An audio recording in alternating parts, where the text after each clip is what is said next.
eléyìí má tún ga o wòlíì kan má ti ríran sí gbajúmọ̀ òṣèrébìnrin tíátà ilẹ̀ wa ìyẹn Lizzy Anjorin. ẹ gbọ́ ohun tó sọ nípa ìran náà. jáde sọ fún ìránṣẹ́ yẹn ṣùgbọ́n àánú ni o gbọ́ o tó bá jẹ́ pé allwell yìí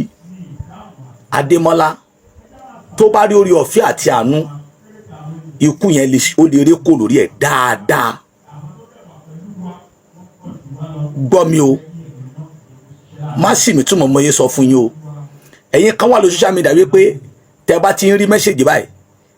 alátìpani àti alásìtúmọ̀ àti alásìgbọ́ nìyí mọ́ sọ pé wòlíì ń sọ nonsense ẹ jọ̀ọ́ ẹ jẹ́ kí mẹ́sẹ̀gì kó dé ọ̀dọ̀ alájà Lizzy Anjorin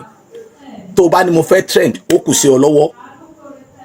kó dé ọ̀dọ̀ alájà Lizzy Anjorin ọ̀run sọ fún mi wípé ohùn olúwa tọ̀ mí wá wípé sọ fún ìránṣẹ́ yìí kó gbàdúrà olúwa fi àánú gbà mí lọ́wọ́ gbogbo àwọn ènìyàn tó yí mi ká olúwa ọlọ́run fi àánú gbà mí lọ́wọ́ gbogbo àwọn èèyàn tó yí mi ká. That is a prayer point. That's only one prayer point that God wants her to pray. tó bá jẹ́ pé ìyá yẹn yóò jókòó sórí awọ ní wákàtí 5 tó máa ń ké kó fi gbà á ìbá ṣe bó jẹ́ pé àwọn ọjọ́ kan ní òní kó fi gbà ládùúà olúwa fi àánú gbà mí lọ́wọ́ gbogbo ènìyàn tó yé mi ká láti má jẹ́ ń bọ́ sí ọwọ́ wọn oh God láti má jẹ́ kó bọ́ sí ọwọ́ ènìyàn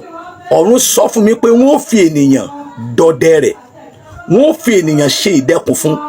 ṣùgbọ́n kí ìránṣẹ́bìnrin yẹn ohun tó nílò ní wípé olúwa fi àánú rẹ̀ fi gbà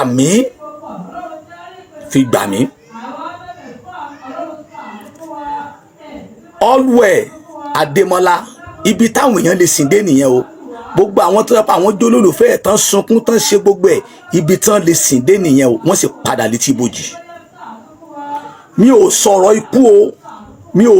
ikú o ẹ mọ́ sì mí túmọ̀ o ṣùgbọ́n ọ̀run ní sọ fún kó gbàdúrà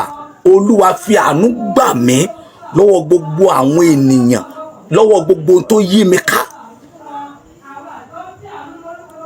láti dọdẹ rẹ̀ mo dẹ̀ gbàládùá alájà yẹn ò ní bọ́ sí páńpẹ́ ayé mo gbàládùá alájà yẹn àánú máa gbé borí ayé bíbélì sọ pé ọlọ́run sọ pé mo dé ènìyàn tán inú mi sì bàjẹ́ tí ènìyàn bá fi lè disappoint ọlọ́run tí ọlọ́run sọ pé inú mi bàjẹ́ nítorí mo dá ènìyàn wọ́n á fi ènìyàn dọdẹ ìránṣẹ́bìnrin yẹn o ṣùgbọ́n kó lọ́ mọ́ gbàdúrà olúwa fi àánú rẹ fi gbà mí ohun tí ọ̀run ní kí n sọ fún alájà Lizzy Anjorin nìyẹn ẹ jọ gbogbo ènìyàn ẹ bá mi share mẹ́ṣẹ́jì ó dé ọ̀dọ̀ alájà Lizzy Anjorin tó bá wo time òru la wà tó 3 òru la wà ìwọ tó bá wá wù ọ́ o lè ṣépè ìwọ tó bá wù ọ́ o lè ṣàdúà gbọ́ mi o tí ọlọ́run bá fẹ́ ṣàánú ènìyàn yóò rán wòlíì yóò rán àfà yóò rán wèrè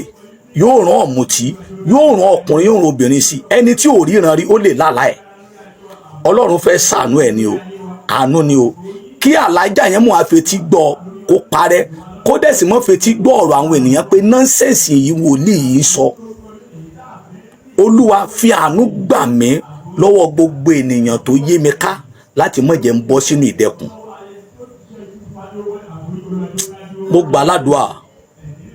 obìnrin yẹn mo gbà lórúkọ ẹ̀ ní bọ́ sínú ìdẹkùn ayé I don't want her to call me I don't need anything from her but nǹkan tí ọlọ́run ní kí n sọ tí òun olúwa sọ létí mi kí n sọ fún ìránṣẹ́bìnrin mi ò kọ́ fẹ́ jáde but ẹ̀mí yẹn sọ pé tó o bá fi lè jáde á béèrè rẹ̀ lọ́wọ́ rẹ̀ God bless you all yóò dára fún yín bẹ́ẹ̀ ṣe ń bá